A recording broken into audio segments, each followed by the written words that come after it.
आज मैं बात करूंगा कमर दर्द के बारे में। जो लोग आए रोज़ कमर के दर्द का शिकार रहते हैं, खुसूसन ख़वातीन, इनके लिए बेहतरीन दवा है।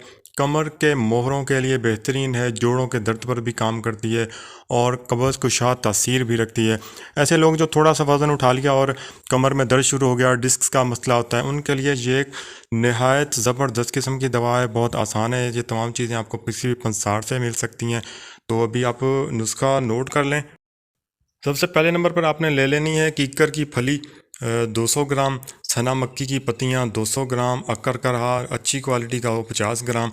उसके बाद गूंद कीकर अफ्रीकन, ये भी आपने 50 ग्राम ले लेनी है। इन तमाम चीज़ों को साफ़ करने के बाद बारीक सफ़ूफ़ मतलब कि पाउडर बना लें। और कवार गंदल, जिसे एलोवेरा भी बोलते हैं, उसमें का जो गुदा होता है उसको निकाल के उसमें इसको गूंद लें।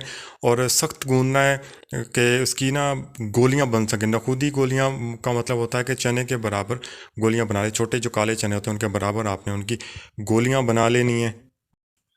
और 1 से 2 गोली सुबह आपने ताज़ा पानी या दूध के साथ खाएं तो ज़्यादा बेहतर है। और 2 ही गोलियां आपने रात को ताज़ा पानी या दूध के साथ इस्तेमाल करनी है। और मुझे दुआओं में याद रखना है। अगली वीडियो तक के लिए इजाज़त देनी है। अल्लाह हाफिज़।